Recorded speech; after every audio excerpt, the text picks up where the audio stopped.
episode is this? 8 or 9? This is 7. Oh god. Funny. Episode 7. Lucky number 7. I like the jumper. Thanks. It was my dad's. It says Broadway, New York City. And now I can wear it and say that I've actually been, so I don't feel like as much. Oh my god, yeah, what did you watch on Broadway? We didn't go to Broadway in New York. We went to a theatre in Chicago. I can't think what it was called. Oh yeah. But I have walked on Broadway in New York. So that's super cool. Yeah, I'm not one of those people that wears sweatshirts and then, hasn't been there. I remember in Primark once, I've got Belmont University sweaters.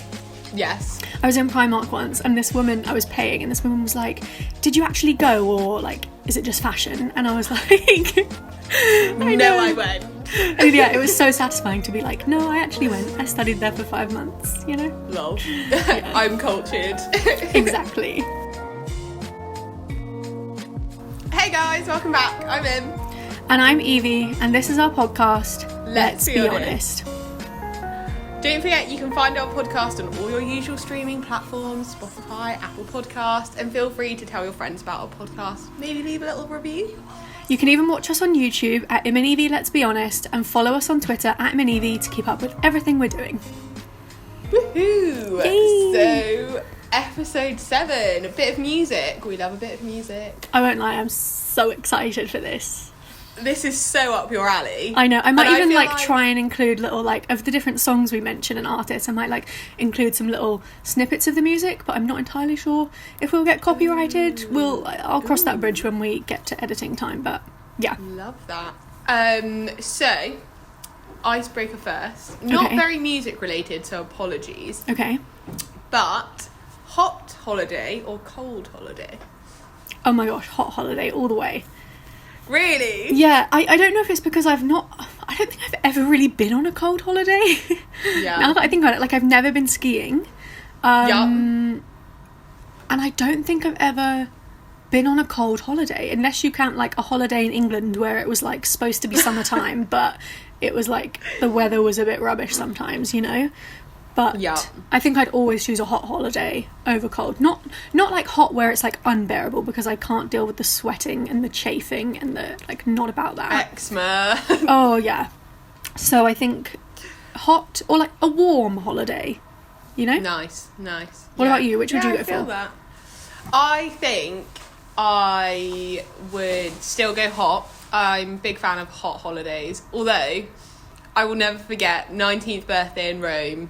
It was so hot, I fell asleep at lunchtime. Yeah, see, that's just the thing. I feel like the heat makes you more tired and then you want to do less things. So we'd spent, because I was trying to get the most out of Rome, we planned a route. I planned a route, and we were bam, bam, bam. We stopped for lunch, and it was literally the day after I turned 19, so I was feeling a bit old. Lol. 4 years down the line, here we are. Yeah, I know. And we were having lunch, and when you're so tired, your eyes are heavy and it hurts to keep them open. Yeah. I was in the middle of a bowl of pasta, and I almost face planted into the pasta. And I was that's not what you want. That's not what you want. I was I'm 19. I shouldn't be falling asleep at lunchtime into my food. I know. Either 4-year-old or 80-year-old. Yeah. Oh God. What I'd do to fall asleep into some pasta. I just miss eating out, I won't lie. Although my bank account doesn't. But we love that. I really want another eat out to help out. I funded the economy on that. Yeah. Oh my gosh, I literally found a receipt the other day for Giggling Squid and looked at all our things, and we literally saved nearly £30. Me, my mum and my dad. Love that. Honestly, that was just a dream. I honestly wish they would bring it back, but I don't think they will. Yeah, I don't think they will, especially after the whole didn't they say that eat out to help out let the virus spread more easily? I reckon so. So I want to know, so for context for everyone listening, Evie's dad is one of the most musically talented people I know. So Evie is very cultured when it comes to music, and we have very different. Actually, no, I feel like we have very different tastes, but also some very similar tastes.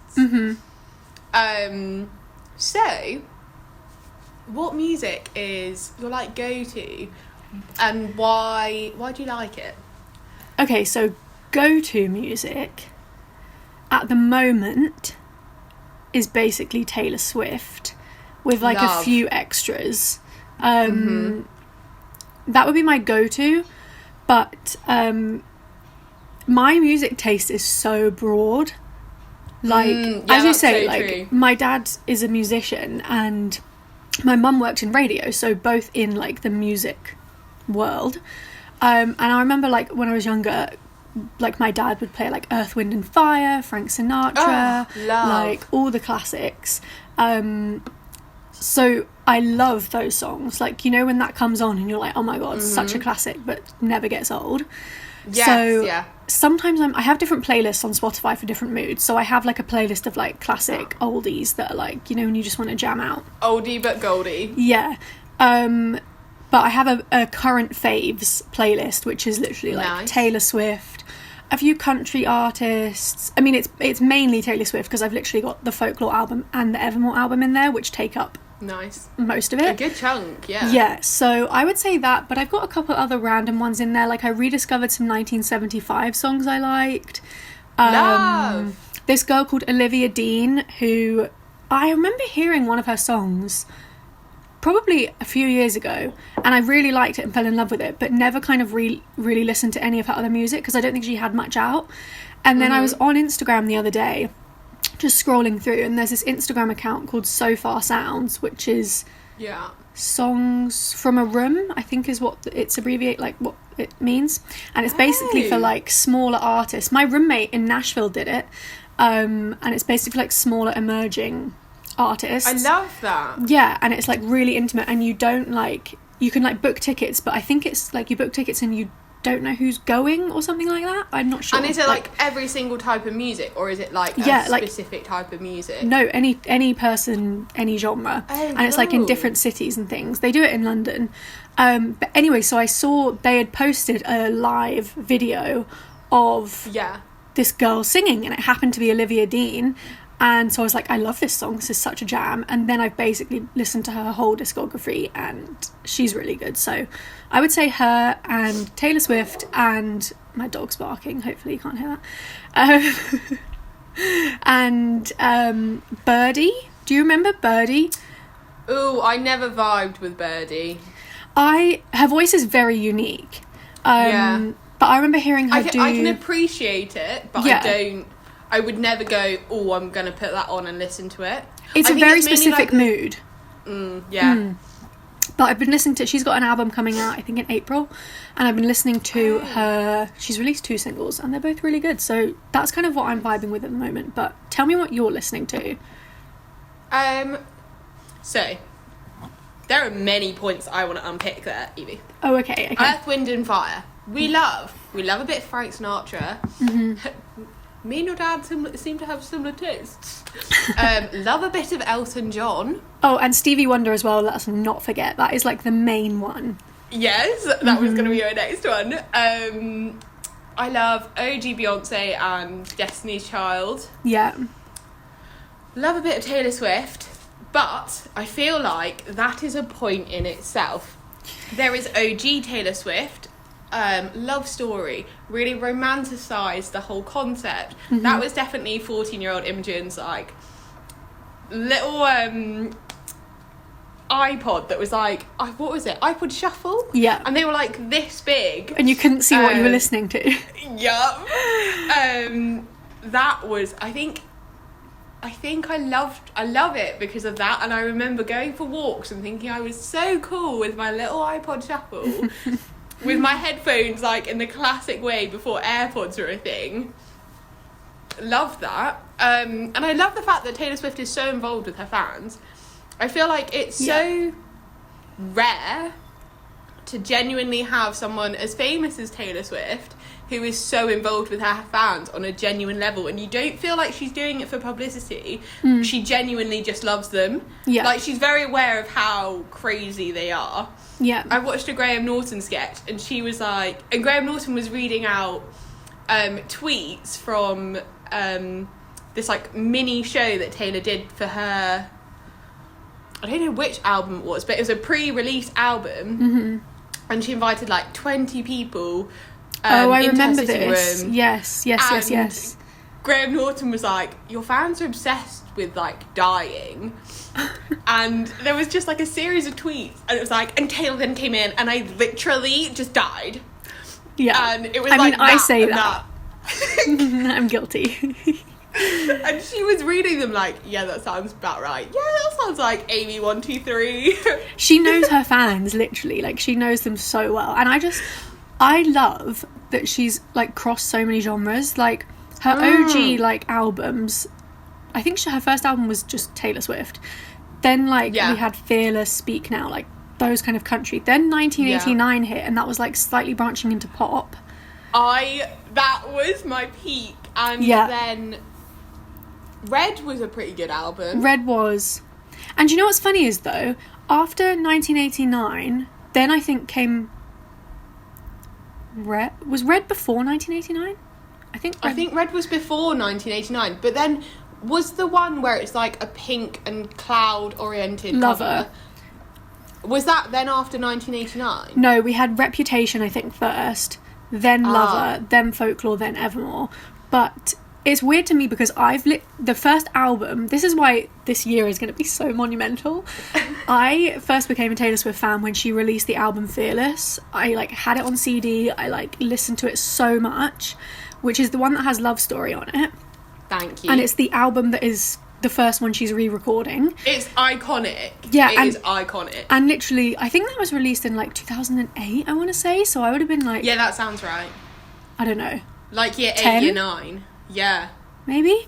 Oh. What year are we in? 2021? 2008. So 13 years ago. Yeah, so I would have been 10 because I'm 23 now. Which seems really young, but I feel like I remember listening to that album, having it on CD, like having the physical CD, when physical CDs were a thing. Literally, I remember watching it on YouTube and watching the Love Story music video and being obsessed with that dress. Oh my gosh, I know, and the hairstyle, and oh my god, I know. This is why it's Taylor like... Swift has changed me as a person. She did the side plait. I went through a whole phase of doing a side plait. The crinkly hair. I used to sleep in plaits to recreate that. Yeah, I would do that, but then my hair would go like Hermione Granger, like puffy. So we love that though. We did that once, and then we don't do that anymore. But and do you know what's funny is though? Okay, we're not going to talk about Taylor Swift for this whole podcast, by the way. I know people listening to this are going to be like, especially our friend Maddie. She doesn't like Taylor Swift, so she's going to probably skip through all of this. But you know what, though? I go in and out of Taylor Swift. I'm not a dedicated Swiftie by any means. Yeah. I think there is a bit of everything for everyone. Yeah, see, I'm like a dedicated hardcore. We've got like a nice little... spectrum timeline of spectrum. Yeah, me, you and Maddie, that's funny. But do you know, I remember when Reputation came out, and I remember being like, I understood the purpose of Reputation. She'd gone through this period before where it was like her reputation essentially was in pieces, and people had like torn her apart. So she literally went off. Was that after the whole Snake I don't know if we can say their names without having a lawsuit against us. I think we can. Let's say Yeezy and let's say Jim Kardashian. Yeah. Although apparently they're getting divorced. Yes, that was on my news this morning. I know. Drama. Intense. Do you remember when Kim did her first ever single? Oh my god, yes. Was it like Milkshake or MILF? I don't remember, but I remember watching Keeping Up with the Kardashians and seeing the episode where they recorded it. And I was just like, oh my god. It makes me cringe. I bet it makes her cringe. She has to live with that for the rest of her life. I don't think she does. I really do think everything she does is just a publicity stunt. I mean, yeah, true. I think friend recommendations are so important because, like, people I've never heard of, genres that I'd not normally listen to, you actually end up really enjoying because you get so stuck in a rut with what you listen to, and you can end up hating music. I don't know about you, Evie, but, like, when I've listened to my playlist too many times, I'm like, ugh, I really don't want to listen to music. I just have so many playlists that I just can't get bored. But bringing it back to Taylor Swift, because I just have a few more things to say. When Reputation came out, as we say about a certain couple, or after all that drama, I remember listening to it, and being someone who's been a fan of Taylor Swift for years, I remember listening to it and being like, what the hell is this? I did not vibe with it. I was just like, this is so far from the Taylor Swift I know, or at least I thought I knew, that I didn't listen to it for probably a year. Really? Yeah, because I started trying to listen to it and I just could not get behind the production of the songs. It was so different. But now I love the album. Like, I've listened to it and it is very different, but I get the vibes. And I love that she did Reputation and then literally followed it up with Lover, which is like the most kind of like fluffy Taylor Swift album she's released. That doesn't mean it in a negative sense, but it's just so juxtaposed. Yeah. And the fact that she can span, like, we have the country albums, we have like the pop 1989, we have Reputation, which is like hardcore, almost rock pop. Then we have Lover, which is like light pop, and now we have Folklore and Evermore, which are like folk chill vibes. Like, there's something for everyone. Yeah, I do think with Taylor Swift though is a lot of the time, if you don't vibe with it, if you understand why she's done it, it does make a big difference. And yeah, for sure.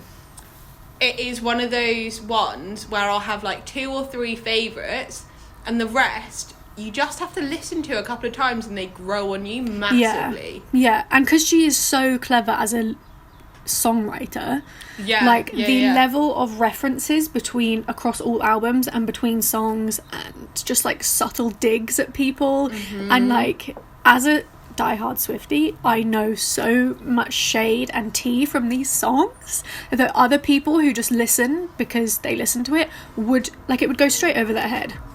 For sure. And that's just her level of genius. But anyway, I feel like we need to move on from Taylor Swift. I feel like we are just like going off. I'm going off on one. I remember my mum always saying that ABBA, you can tell what stage the 2 couples were in their relationships by their music. Love that. And like, it started off like Mamma Mia, classic, really happy, really poppy, and then The Winner Takes It All was really like bitter, and when their marriages were breaking down. And I think it's really nice that although we don't know these people, like, you can go along those journeys with them, and I feel like because people get so invested in them, like, you really do feel like you know them. It's true. Although Beyonce hasn't released any music in a while, and it makes me sad. I know, that is true. Yeah, I wonder what she's doing. I think she's just being a full-time mum. She's kind of moved over into like Ivy Park, hasn't she? So she's the Sainsbury's dupe. I mean, I don't want to say it, but we know, like, I reckon when she designed that clothing, she probably had no clue what Sainsbury's was, I'm assuming. Yeah, it's a British brand. She wouldn't have had a clue. And she wouldn't have known certainly what the workers wear in Sainsbury's. Yeah. But the fact that she just designed literally like the same shade of purple, the same like orange detailing. The fleece as well. You would walk around Sainsbury's and someone would be like, sorry, do you know what do you not work in Sainsbury's? Yeah. You'd be like, no. Oh my gosh, if I had that clothing, I would never go in Sainsbury's wearing it. Do you listen to music for any particular reason? Like, for me, music is for workouts and for walks. Although I was brought up in a house where music was played all the time, I have gone opposite end of the spectrum, and I only listen to music for a purpose. Like, I never just put on a CD in the background. My music taste especially is very workout oriented, so that's why I've ended up liking a lot more house, a lot more club, because it's that tempo that you need. But I'm interested to see what you vibe with. I am the opposite to you. I listen to music basically most seconds of the day. I usually will have headphones in. That's true. And I mean, I listen to it for workouts as well. I have a separate running playlist that is like up tempo. Yeah. But I listen to music when I'm doing most things. Unless I'm watching a show or something, I will listen to music when I'm getting ready, when I'm getting dressed. We've been decorating our like hallway area, like painting it. I mean, I haven't contributed that much of the painting. My parents have been taking the lead, but when we did my bedroom, I was listening to music. I would have music on. When we were clearing the garage out, I would have music on. When it's Christmas and we have the family over, we have Christmas music on. Lovely. It's like a constant thing. I don't know if my parents necessarily love it. Sometimes I like put music on, and like sometimes, just not all the time, but sometimes when we're just cooking, I'm like, oh, let's just put some music on. And I sometimes think my mum doesn't love it, because I think I find it really bombarding sometimes. That's why I think she sometimes is like, okay, hold on, I'm trying to do other things. It's distracting. I mean, to be fair, doing chores, maybe not cooking, but like painting a room, I'm so down with music on. Decorating a Christmas tree, gotta whack on the buble. But I find it really overloading. Like, my brain just can't process that much sound. I get that. It's like, I don't understand how you can do a piece of work and listen to music at the same time. I find like I'm then half-hearting both listening to the music and doing my work. I get that. I mean, I used to listen to music and do work. But I think when it got to like university and it got to especially final year, when like the assignments actually were like not hard, but like they meant more, I think, in third year than like first and second. I used to just not listen to music but sit in a cafe so that I had some noise, because I need some background noise. I need something. I do get that music, like, that it would distract me, and I remember the occasional times that I would listen to music whilst I was doing work. I would get wrapped up in the music and would be less productive, but I also found it comforted my brain more, if that makes sense. Like, I felt more relaxed. It's so funny. Whereas when I didn't have music, I would be like typing, like trying to you know, get it done. But I do find it funny because there is definitely like two groups of people that, or maybe even three. There are people that need music to work. There are people that need background noise, and there are people that need silence.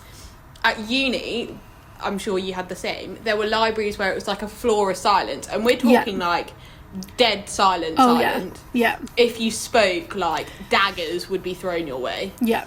And I knew people that would refuse to go to those floors in the library because they were like, I need something. I need, like, typing on a keyboard. I need rustling of papers. I need coffee being made in the background. Like, I can't work in silence. That would be me, yeah. And I was kind of like, I don't want to be alone, so I'll go to the, like, kind of like mid-quiet area, not so the, like, can you loud, work in silence area. Yeah, I find it really, really peaceful.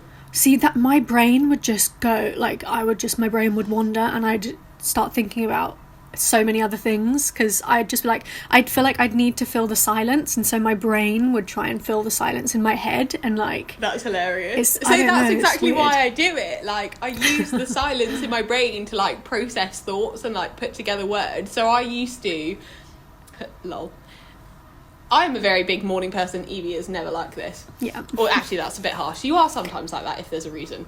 If I've got a cinnamon roll and a coffee, you will be fine. Yeah. I'm fine once I'm up. It's just the getting out of bed that's the... True, actually, yeah.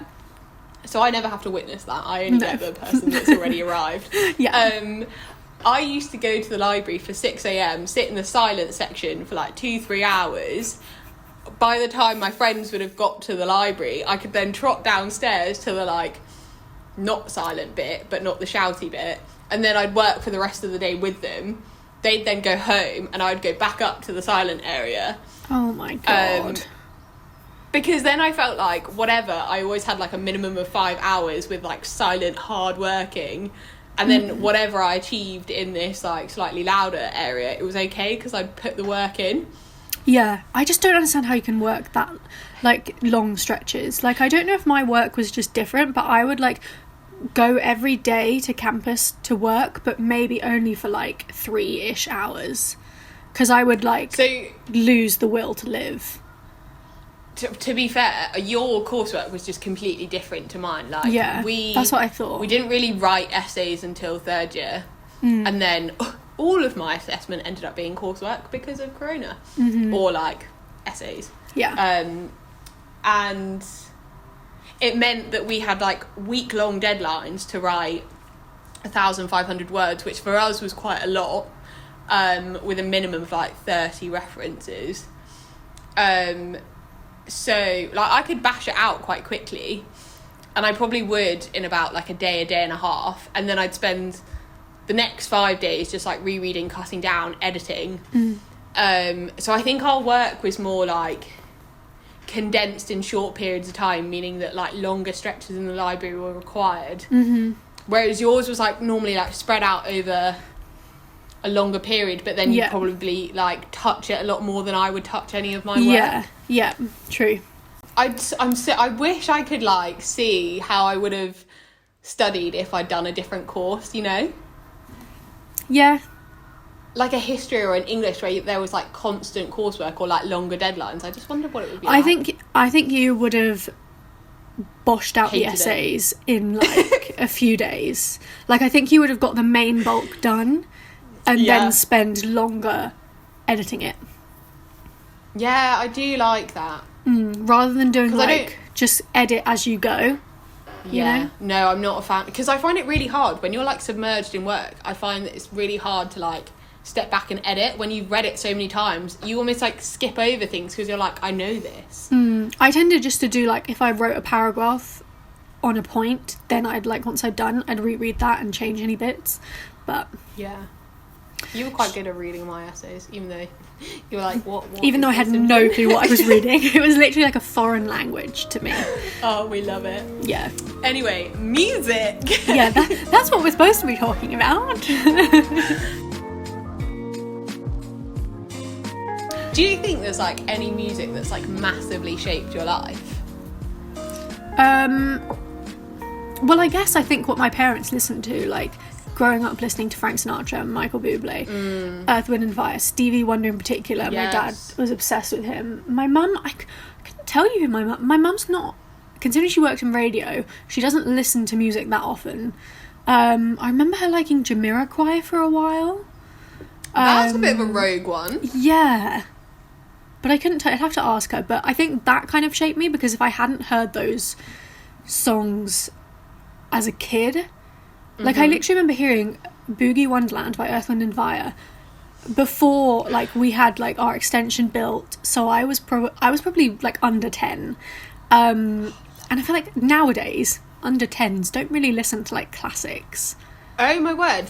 So, do you remember the song 4 5 Seconds with Rihanna? Yeah. I remember, and I think we were, like, year 7, year 8. I remember reading... That song. So neither did I, but I remember reading or hearing on Radio 1, people were like, oh my god, this Paul McCartney's such an undiscovered talent. So nice that Kanye... Stop!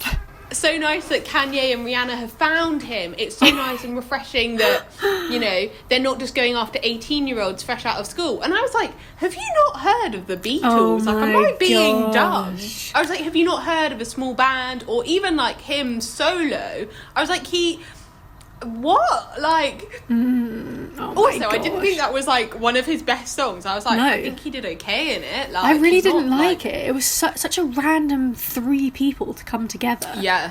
And it was just a weird vibe. Yeah, I just remember reading that and being like, the world is backwards. But it does concern me, because, like, I please, like, say otherwise, but I don't feel like we have any, like, icons of our era.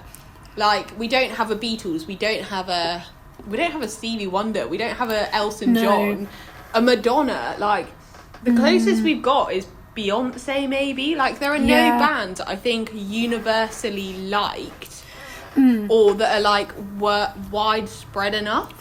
I mean, I feel like out of all the modern day kind of pop artists, I guess you could say, the closest one that I've heard, or at least the closest album I've heard, so you know Bruno Mars's album, 24 Karat Magic, I think that's what it's called.